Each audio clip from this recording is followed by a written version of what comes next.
everyone, Mr. Arne here, reading to you Stellalune by Janelle Canon.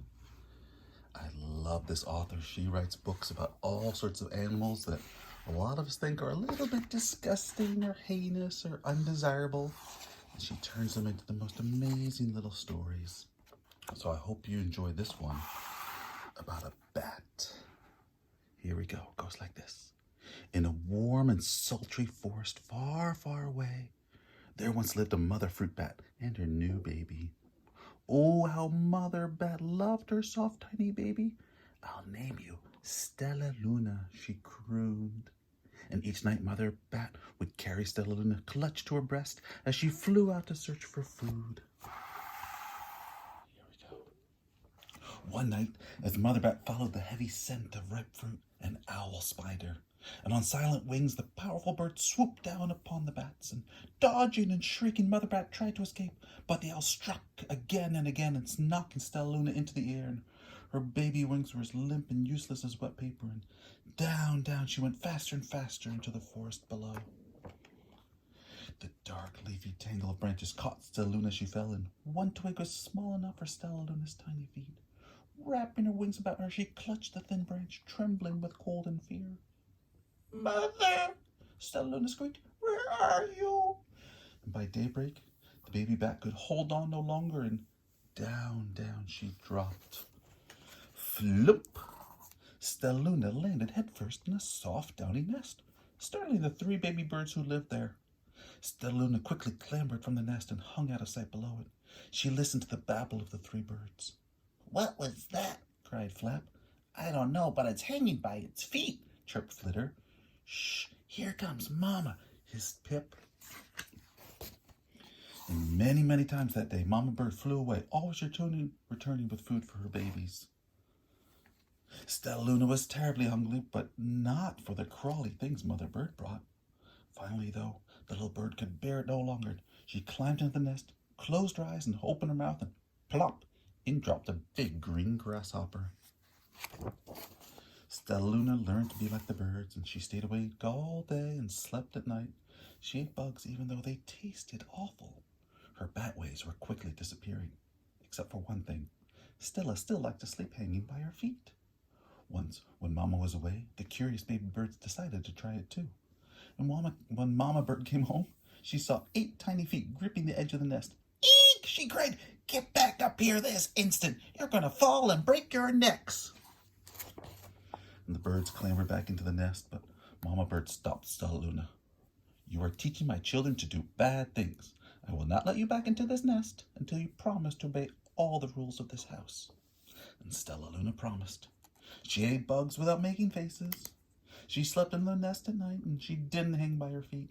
Stellalune behaved as a good bird should. And all the babies grew quickly, and soon the nest became crowded, and Mother Bird told them it was time to learn to fly. And one by one, Pip, Flitter, Flap, and Stellalune jumped from the nest. And their wings worked. "I'm just like them," thought Stellalune. "I can fly too." Pitter, Flitter, and Flap landed gracefully in a branch, and Stellalune tried to do the same. Oh, how embarrassing! From flip, flop, flee, flow. It's hard. It's very hard. "I will fly all day," Stellalune told herself. "Then no one will see how clumsy I am." And the next day, Pip, Flitter, and Flap and Stellalune went flying far from home, and they flew for hours, exercising their new wings. "The sun is setting," warned Flitter. "We had better go home, or we will get lost in the dark," said Flap. But Stellalune had flown far ahead and was nowhere to be seen. The 3 anxious birds went home without her. All alone, Stellalune flew and flew until her wings ached and she dropped into a tree. "I promised not to hang by my feet," Stellalune sighed. And so she hung by her thumbs and soon fell asleep, and she didn't hear the soft sound of wings coming near. "Hey," a loud voice said, "why are you hanging upside down?" Stellalune's eyes opened wide. She saw a most peculiar face. "I'm not upside down. You are," Stellalune said. "Ah, But you're a bat. Bats hang by their feet. You're hanging by your thumbs. So that makes you upside down. The creature said, I'm a bat. I'm hanging by my feet. That makes me right side up. Stellalune was confused. Mama Bird told me I was upside down. She said I was wrong. Well, wrong for a bird, maybe, but not for a bat. And more bats gathered around to see the strange young bat who behaved like a bird. Stellalune told them her story. You ate bugs? Stuttered one.